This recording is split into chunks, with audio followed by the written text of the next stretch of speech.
Hello. इस video में मैं अपनी तरफ से कुछ टिप्स शेयर करूंगी जिससे आप अपनी वोकैबुलरी इंक्रीज़ कर सको। अब जो वोकैबुलरी इंक्रीज़ करने की जो सबसे अच्छा जो तरीका है वो तो है रीडिंग, पढ़ना। जैसे न्यूज़पेपर पढ़ना, बुक्स पढ़ना, इससे आपको नए वर्ड्स तो ऑब्वियसली पता चलते हैं। अब सपोज़ आप एक आर्टिकल पढ़ रहे हो या फिर कुछ भी आप पढ़ रहे हो, तो उसमें आपको एक वर्ड मिला जिसकी मीनिंग आपको पहले नहीं पता थी। तो पहले आप उस वर्ड को पिक करोगे, एक कॉपी लोगे, उस वर्ड को पहला लिखोगे, फिर उसकी मीनिंग आपको डिक्शनरी से मिल जाएगी या फिर गूगल सर्च करने से मिल जाएगी। तो मीनिंग आपने उसके साइड में क्या कर लिया, लिख लिया। अब उस मीनिंग को अच्छे से समझने के लिए जो ज़रूरी है वो है सेंटेंस देखना, कौन से सेंटेंस में उस वर्ड को यूज़ किया गया है, या फिर वो आर्टिकल मतलब जो आप पढ़ रहे हो या फिर वो बुक या वो टॉपिक किस बारे में है, क्या बताना चाहता है वो, उस सेंटेंस में क्या बोला जा रहा है और उस वर्ड को किस मीनिंग से यूज़ किया गया है। तो सेंटेंस जब आप देखते हो तो एक वर्ड की मीनिंग और भी अच्छे से समझ में आता है। और बहुत सारे एग्जाम्पल्स उस वर्ड के आप नेट पे सर्च करके देख लो, फिर आप खुद से एक सेंटेंस बनाओ।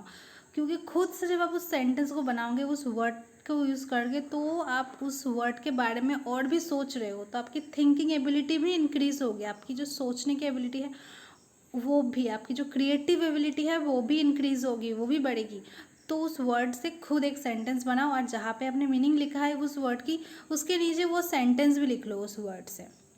ठीक है, ये कर लो। तो इससे क्या होगी, वर्ड की मीनिंग और भी अच्छे से समझ में आएगी।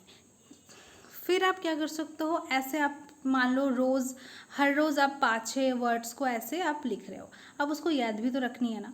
तो याद रखने के लिए आप रोज़ एक बार पहले दिन की, मतलब उससे प्रीवियस दिन की जो वर्ड्स है उसको एक बार आप रोज़ रिवाइज करते रहो।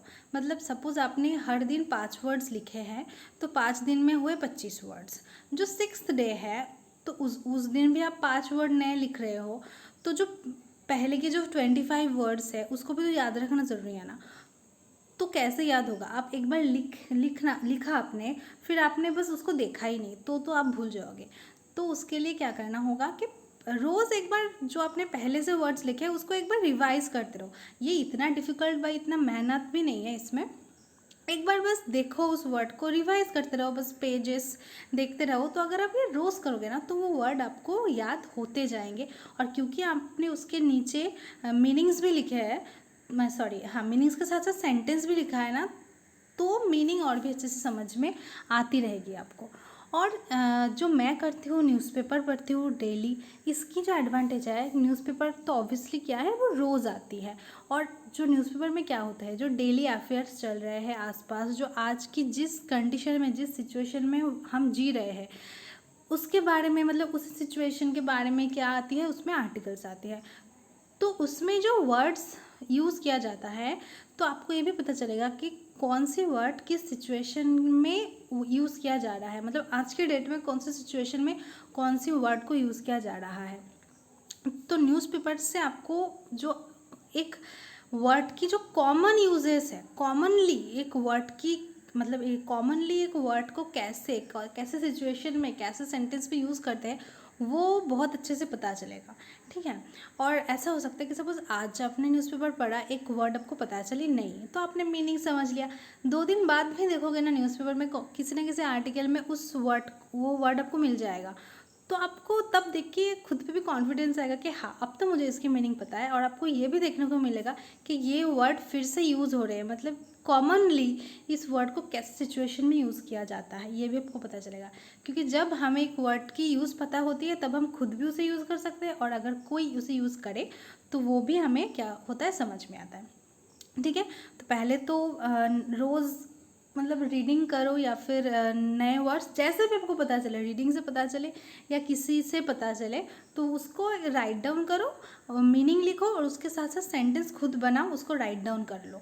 और रोज़ एक बार कर क्या करो, उसको रिवाइज करो। क्योंकि अगर आप रोज़ रिवाइज करोगे ना तो आपकी ब्रेन भी एक्टिव रहेगी, और ब्रेन जितनी हमारी एक्टिव रहती है उतनी हम क्या होता है, मतलब ब्रेन को आप जितना काम कराओगे ना, एक्टिव रखोगे, तो उतना ब्रेन के लिए अच्छा है। ब्रेन को ऐसे पैसिव रहना पसंद नहीं है, ब्रेन को एक्टिव रखना पड़ता है। तो आपकी जो मेमोराइजिंग एबिलिटी है, याद रखने की जो एबिलिटी है, वो भी याद होती रहेगी और आपकी जो क्रिएटिवनेस है वो भी बढ़ेगी। और इसके साथ साथ जो आप दूसरा काम कर सकते हो वो है मेरे चैनल को सब्सक्राइब कर सकते हो, क्योंकि मैं अपने चैनल पर रोज़ एक वोकैब सेशन लाती हूँ जिसमें मैं कुछ वर्ड्स की मीनिंग और उसकी सेंटेंस में यूज़ करना शेयर करती हूँ। तो आप मेरे चैनल को सब्सक्राइब कर सकते हो इसके साथ साथ, और नोटिफिकेशन बिल ऑन कर लो ताकि हर वीडियो की नोटिफिकेशन आपको ऑन टाइम मिल जाए। और मेरे टेलीग्राम चैनल की लिंक भी डिस्क्रिप्शन में दी हुई होगी, उसको ज्वाइन करके जो आप इसकी पीपीटीज़ है वो भी ले सकते हो और नोटिफिकेशन भी आपको वहाँ पे ऑन टाइम मिल जाएगी।